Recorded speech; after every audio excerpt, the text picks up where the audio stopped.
Hello friends, સ્વાગત છે મારા વાનગી ખજાનામાં. હું ભાવનાબેન રાઠોડ. આજે આપણે બનાવીશું સ્પેશિયલ મસાલા સાથે કાચી કેરીની ઇન્સ્ટન્ટ ચટણી.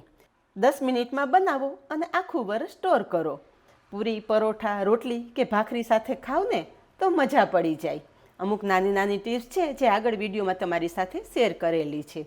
તો ચાલો બનાવીએ સ્પેશિયલ મસાલા સાથે કાચી કેરીની ઇન્સ્ટન્ટ ચટણી. કાચી કેરીની ઇન્સ્ટન્ટ ચટણી બનાવવા માટે અહીંયા મેં 1 નંગ કેરી લીધી છે. વજનમાં જોઈએ તો 250 ગ્રામ છે.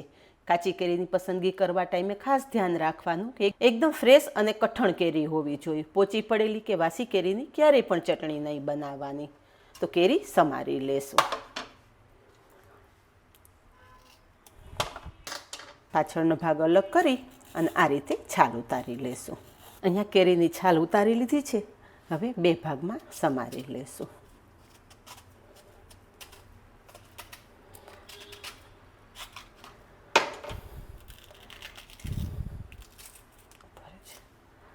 અહીંયા તમે જુઓ કે એકદમ ફ્રેશ ને મસ્ત અંદર કઠણ કેરી છે.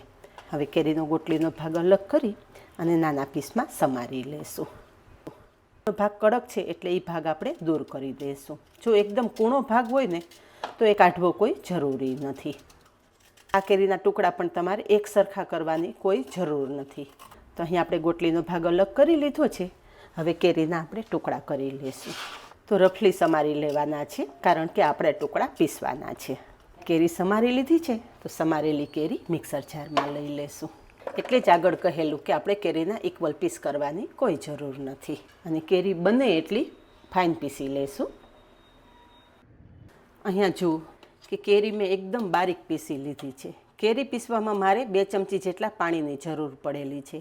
આજે આપણે કેરી બાફ્યા વગર ઇન્સ્ટન્ટ ચટણી બનાવીએ છીએ એટલે 2 ચમચી પાણી ઉમેરી અને આ રીતે એકદમ બારીક પેસ્ટ તૈયાર કરી લીધી છે. હવે આગળની પ્રોસેસ ગેસ પર કરીએ. ચટણી બનાવવા માટે ગેસ પર કડાઈમાં 4 ચમચી જેટલું તેલ ઉમેરશું. તેલ ગરમ થતાં ચપટી જેટલી હિંગ ઉમેરશું અને તરત જ ક્રશ કરેલી કેરીનો પલ્પ ઉમેરી દઈશું. અહીંયા કેરીનો પલ્પ ગેસની ફ્લેમ ધીમી રાખી અને કેરીનો પલ્પ તેલ સાથે એકદમ સરસ સાંતળી લેશું. ફ્રેન્ડ્સ, આ ચટણી એટલી સ્વાદિષ્ટ બને છે ને કે એક વખત આ ચટણી ચાખી લીધી ને તો તમે વીકમાં 4 વખત આ ચટણી બનાવશો. એટલી સરસ આ ચટણી તૈયાર થાય છે. અને માત્ર 8 થી 10 મિનિટમાં તમે ચટણી તૈયાર કરી અને સર્વ પણ કરી શકો છો. અહીંયા એકાદી મિનિટ પછી જોઈએ ને તો તમે જુઓ કે કેરીનો પલ્પ તેલ સાથે એકદમ સરસ સંતળાઈ ગયો છે. એની સાથે જ આપણે 200 ગ્રામ જેટલો સમારેલો ગોળ ઉમેરશું. તમે ખાંડ પણ ઉમેરી શકો છો અને સાકર પણ ઉમેરી શકો છો, પણ ગોળથી આ ચટણીનો ટેસ્ટ વધારે સરસ આવશે. ગોળ કેરીના પલ્પ સાથે એકદમ સરસ મિક્સ કરી દેશું. હવે ગોળ જ્યારે તમે કેરીના પલ્પ સાથે મિક્સ કરશો ને ઉમેરતા જ આપણો કેરીનો પલ્પ એકદમ ઢીલો થઈ ગયો છે. હવે અત્યારે કેરીના પલ્પને આપણે આ રીતે છોડી દેશું. ગેસની ફ્લેમ એકદમ ધીમી રાખશું. આ બધી પ્રોસેસ થાય ને ત્યાં સુધીમાં આપણે ચટણીમાં ઉમેરવા માટેનો એક સ્પેશિયલ મસાલો બનાવવાનો છે, એ બનાવી લઈએ. આ કેરીનો પલ્પ આમ જ નથી છોડી દેવાનો. કેરીના પલ્પમાંથી છાંટા ઉડશે એટલે ઢાંકણ ઢાંકી દેવાનું. ખાસ ધ્યાન રાખવાનું છે કે ગેસની ફ્લેમ એકદમ ધીમી રાખવાની છે. પલ્પ તૈયાર થાય ને ત્યાં સુધીમાં એક મસાલો તૈયાર કરી લઈએ. તો તડકા પેનમાં 1 ચમચી ધાણા, 1 ચમચી વરિયાળી, 1 ચમચી જીરું, 3 થી 4 નાના ટુકડા તજ, 8 થી 10 કાળા મરી એટલે કે તીખા ઉમેરશું. આ બધી સામગ્રી ધીમા ગેસે સારી રીતે શેકી લેશું. ફ્રેન્ડ્સ, કેરીની ચટણી તમે બનાવી જ હશે નો ડાઉટ, પણ એક વખત મારી રીતે ચટણી બનાવું. આ ચટણી એટલી સરસ થાય છે ને કે બનાવેલા શાક સાઈડ પર મૂકી દેશો અને રોટલી તમે ચટણી સાથે જ ખાઈ લેશો. આ મસાલાનો કલર કોઈ ચેન્જ નથી કરવાનો. એકદમ સરસ મીઠી સુગંધ આવવા માંડે ને એટલે ગેસની ફ્લેમ બંધ કરી દેવાની છે. અહીંયા તમે જુઓ કે બધી જ સામગ્રી એકદમ સરસ શેકાઈ ગઈ છે. હવે ગેસની ફ્લેમ બંધ કરી દેશું અને તૈયાર થયેલો મસાલો એક પ્લેટમાં લઈ લેશું. મસાલો ઠંડો થાય ને એટલે સરસ બારીક એવો પીસી લેશું. હવે આપણે મસાલો શેકીને તૈયાર કર્યો ને ત્યાં સુધીમાં તમે જુઓ કે કેરીનો પલ્પ સાથે ગોળ એકદમ સરસ મિક્સ થઈ ગયો છે અને ગોળનું પાણી બળી ગયું છે અને પલ્પ થોડો થીક થઈ ગયો છે.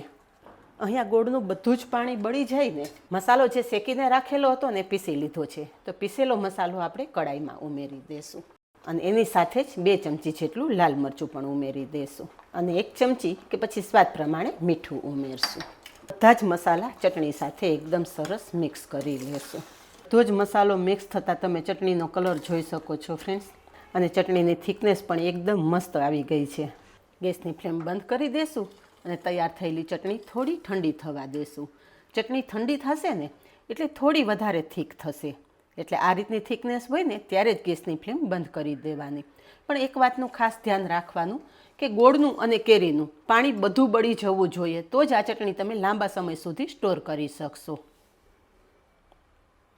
અહીં આપણી ચટણી ઠંડી થઈ ગઈ છે, તો સર્વ કરી દેશું. જુઓ ફ્રેન્ડ્સ કે ઠંડી થતાં ચટણી થોડી વધારે થીક થઈ ગઈ છે.